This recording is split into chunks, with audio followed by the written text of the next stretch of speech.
rappers and producers, you want to know how to really run the rap game? Rest in peace to Shorty Low. Let's talk about how to run the rap game.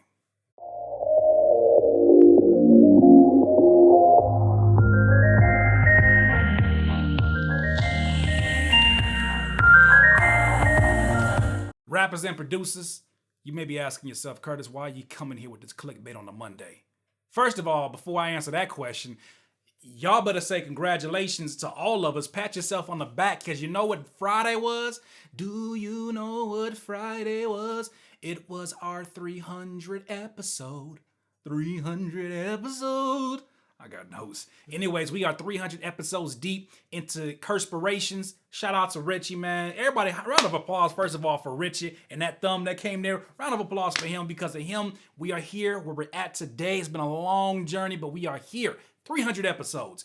But aside from that, why are you coming to talk to me about running a rap game? Curtis, when have you ever run the rap game? Don't you worry about that.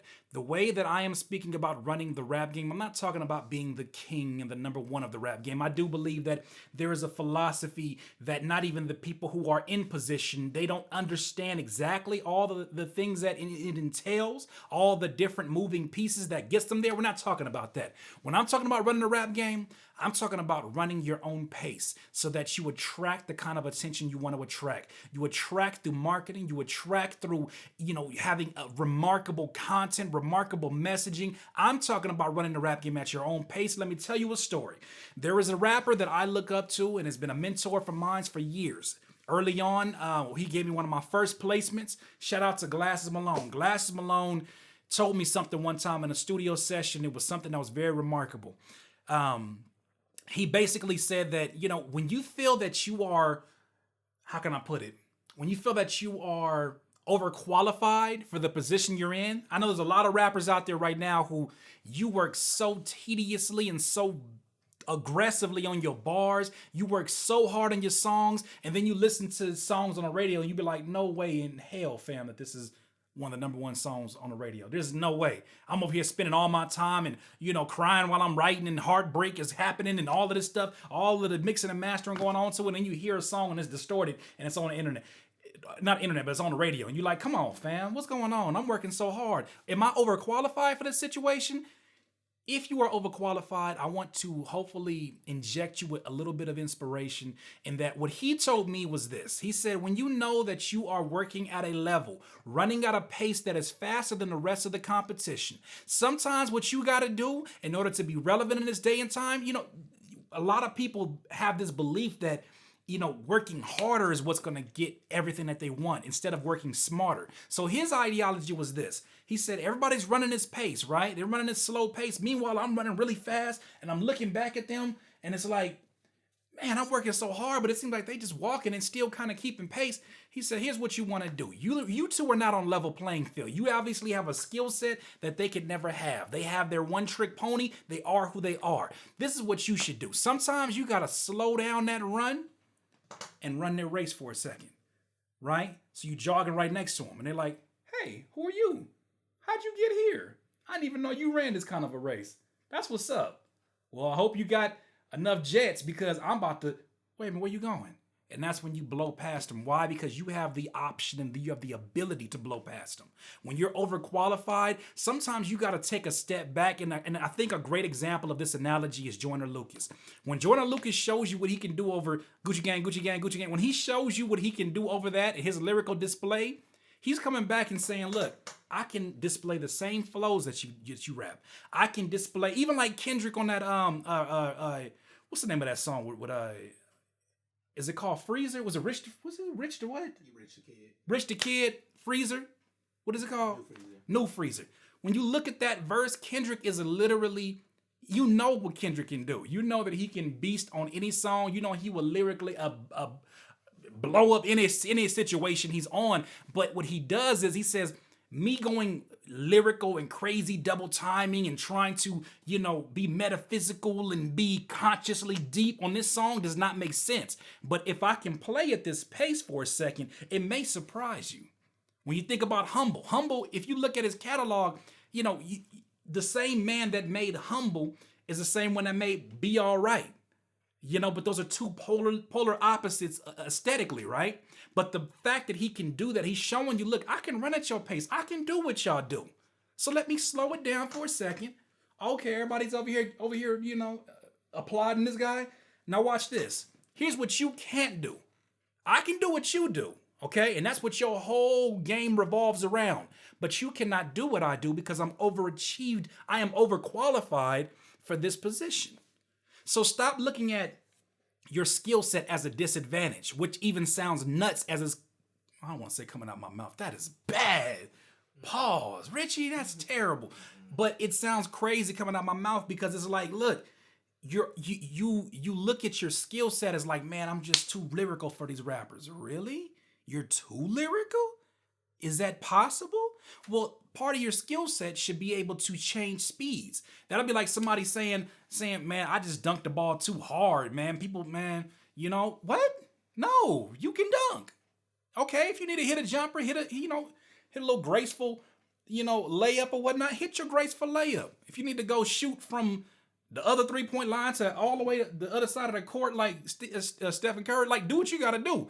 But here's my thing. When you have the ability to do it, sometimes you got to slow down.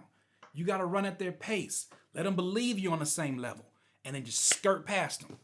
And then soon as they feel like, okay, this is what's popping, you do that. You know who was a great and a master of this particular art? Jay-Z. Jay-Z always knows the perfect songs to kind of segue. He does his Jay-Z thing over him, and then he backs away. You think about Magna Carta, and you think about how, he's rapping over these trap beats because that's the sound of the day, but he's telling you, like, he's flipping these analogies that have to do with Twitter, 140 characters in these streets. He's showing you, look, I know what y'all are doing. I can run this pace. This is nothing. It's funny when I hear a lot of my underground rap peers when they talk about, man, all this stuff is garbage, man. I can do that in my sleep. And I don't believe them. I don't believe they can make a Gucci gang. I don't believe they have the swag to do it, if that's even a word I want to use. They don't got the steez to do it. They don't have the skill set that requires. But there are people who know how to emulate that and then also how to blow that stuff out the water. If you have the skill set to do both, if you're as supremely talented as you say you are, start looking at these Joyner Lucases and understand that there is a method to what they're doing.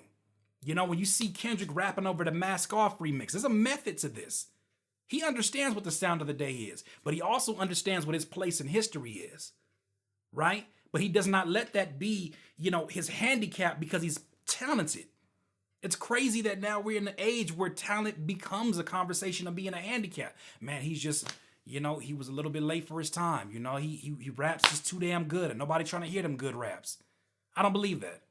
I believe that you got to change the presentation. You got to change the packaging. If you focus in on it, there is a way to slow it down sometimes. Sometimes you run too damn fast. It's like when you're watching the And One mixtapes. Anybody who remembers And One's mixtapes, I'm showing my age. I don't care. You remember them And One mixtapes when they was dribbling, going between the legs? You know what they didn't show? The jumper. Why? Because most of these I don't even want to say it because I get monetization docked, but most of these fools was missing the shots. They had no jumper. They couldn't hit a layup. They was doing all of this. It was like, oh, hot sauce. Hey, go to the next cut. Because it wasn't, that's just not what they had. So that being said, if you have the skill set, you feel that you're overqualified, you feel the game is dumbed down. I'm not saying dumb down your entire brand, but I'm saying run the pace. Show them that you can run that. And then lap these fools. Once again, that's another Curtspiration. Doodle. You need some more of this juice? Please subscribe to the channel below. Be a part of the notification gang. My book is finally out. The Prosperous Hip Hop Producer. Go to CurtisKingBeats.com to get some more information. Right now, we only have the paperbacks available. The ebooks will be available and the audiobooks will be available in the next coming weeks. But right now, the focus is these paperback books. We were the #1 in new releases in the hip hop book section. I'm punching my book. I'm so doggone excited. Thank y'all so much for your support. This happened because of y'all. But I wanted to go ahead and make sure I share that with you. But coming back to this topic at hand, look, let's stop making excuses for our talent being our handicap. That sounds crazy. Try to utilize your talent in different ways. If you came up in a boom bap era, or if you came up where, that's your vibe, try to find a vibe on those. When I listen, I get so excited when I hear Kendrick on songs that you would never think of hearing him on. Because I know he's going to do something that the other rapper is not able to do. right? They do what they do really, really well, you know? But it's almost like when you think about, you know, LeBron having the dribbles of a point guard, but also having the physicality of a power forward to back down a center. Like, that's ridiculous, and that's why he's one of the best in the game. In this life, you will not be full of life until you decide to live life to its fullest. Curtis King at CurtisKingBeats.com. Give me a comment. Solid. I can't listen to you. When I listen to you, it's a liability. Cause you be mentally killing my inner energy. So I'm concealing my feelings before you injure me.